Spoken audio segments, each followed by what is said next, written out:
Today's sermon.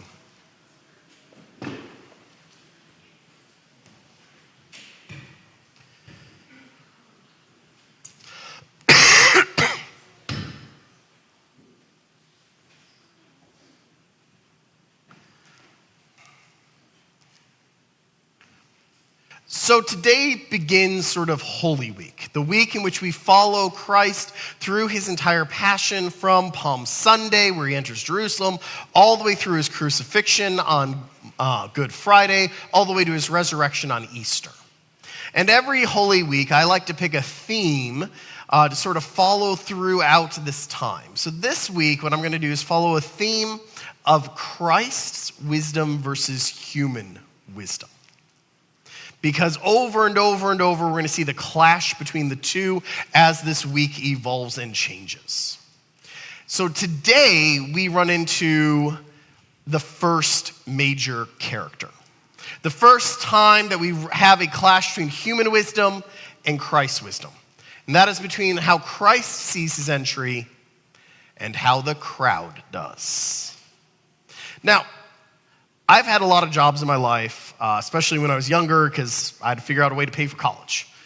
And I don't know if it's because I'm a pastor and I've dealt with the crowd, or maybe it was during finance because I dealt with the crowd, or maybe it was when I was in politics when I dealt with the crowd, or maybe it was when I was a police dispatcher when I dealt with the crowd. But here's the thing about crowds. Crowds, especially crowds that are feeling an immense amount of emotional anything, scare me. The reason they scare me is because no matter how happy the crowd is in that moment, no matter how joyous and excited they are, in a second, a crowd can become a mob. I learned this being a dispatcher, right? I was a dispatcher. I usually did because I was in college, I would do like a Friday night, Saturday night, Sunday night, and then when needed, sort of shifts. And as a dispatcher, I oversaw many wedding receptions that would occur on the campus because we had a beautiful old church.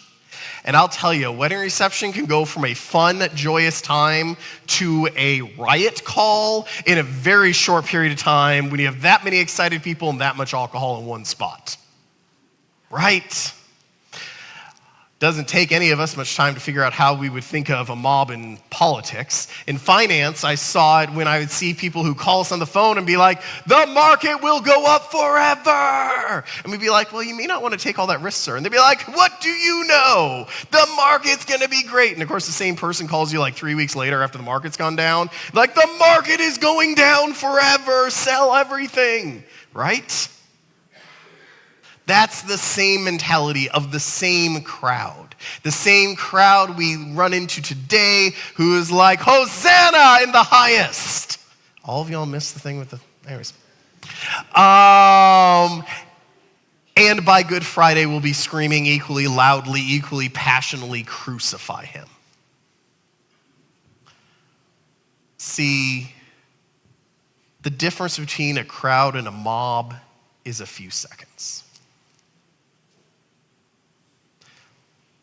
In the now cult classic Men in Black, Robert De Niro's character hits it perfectly when he says, people, individuals, they're smart. But people, they are dumb, panicked animals and dangerous, and you know it, to Will Smith's character. You know what? We all know it sort of too, right?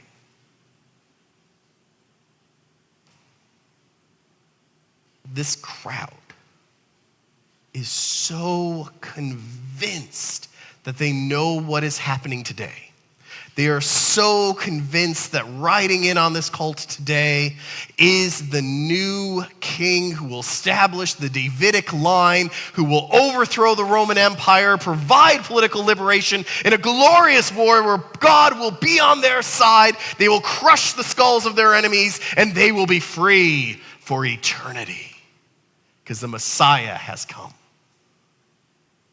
And Jesus will say over and over to them, time after time after time, the Messiah has come. That's the one part you guys got right. But here's the thing. I am here to free you from something far worse than the Roman Empire. I'm here to free you from something far worse than anything politics can dream up of. I am here to free you from death, the devil, and sin, not Rome. If I was here to free you of Rome, my people would carry swords. He will say that to multiple people, multiple times, today, tomorrow, and throughout the week. And virtually no one will hear him, even his own disciples. Because they'll show up with swords on Monday, Thursday. See, the thing about the crowd is really busy screaming. Being happy, being angry, feeling their feelings. And projecting it out. You know what the crowd never does? This entire thing, they never stop and listen. They never stop and actually hear what Jesus is saying. They're standing at the foot of God himself, and they're so busy screaming, they never hear a word he says. When he walks in, he tells them, you're going to choose the wrong thing, guys. You're going to choose war in the very physical, human sense of the world. You're going to choose Barabbas. After all, that's what Barabbas wants. You're going to fight a war and you're going to lose it. Jerusalem will be besieged. It will be burned to the ground. They will take apart the temple. Historically, all those things will happen to the grandkids of these folks that he's talking to today. Because they will follow that dream. Not the dream of Christ, but the dream of a physical revolution, of a political change, not a spiritual one. And as he proclaimed on this day, as he proclaimed before this day, as he proclaims all week, folks, if you do that, that's not going to end well. But the crowd will hear him never once, because they're too busy screaming in excitement or hatred. For us, that Robert De Niro line still holds true. We as individuals are smart, right? Every individual I've ever met is a smart, complicated, beautiful child of God. You know, the saint Luther talks about. And also, just as quickly as I am, as you are, as anyone else, to join that crowd that De Niro tells us about too.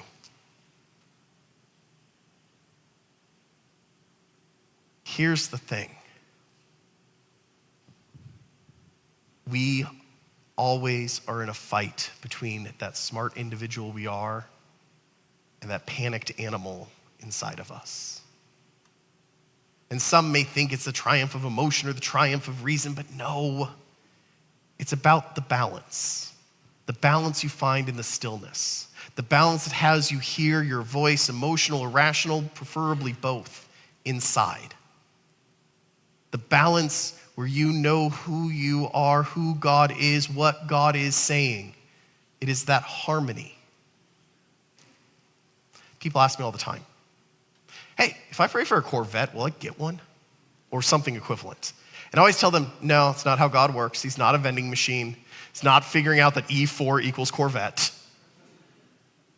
And then they say, well, then why should I pray if God doesn't give me what I want when I pray? I say it's not about getting God to do what you want God to do. That's never how it's worked. It's about creating a space, creating an openness, creating a quiet you to hear God's voice whispering. Sort of like, the world is sort of like having the TV up so loud you can't hear what your spouse is saying. You just turn it down, you could hear them. What God calls us to do so that we embrace the individual we are with the individual call that God has for us, so that we close down all the noise of the world, it's a simple call, but it's a hard one. And that is to live into silence, to actually be quiet. The crowd never talks to anyone, hears anyone, God or otherwise, this whole week. So what can we do? How can we avoid being the crowd? It's simple. Take time in your life on a regular basis to be silent and hear the voice of your friends, your family, your loved ones. Take time on a regular basis to be silent and sit with your own self and ask yourself, who am I? What does God want me to be? How am I doing? And hear your own internal voice, a truthful, honest self. Take time in your own life to live into silence and hear God's voice and the call of the Spirit urging you, calling you towards your next adventure with Christ. So my challenge to you between now and Thursday, so hopefully we'll come back on Thursday, hear a new sermon, get a new challenge, is to take 20 minutes. 20 minutes of silence between now and Thursday to yourself, to either hear someone you love and who loves you, or to take those 20 minutes and hear your own internal dialogue and ask yourself, am I making the mistakes of the crowd? Or take those 20 minutes and simply stand in silence and listen for God's voice to you. No matter which you choose, you will take a step away from just being another member of the crowd. Amen.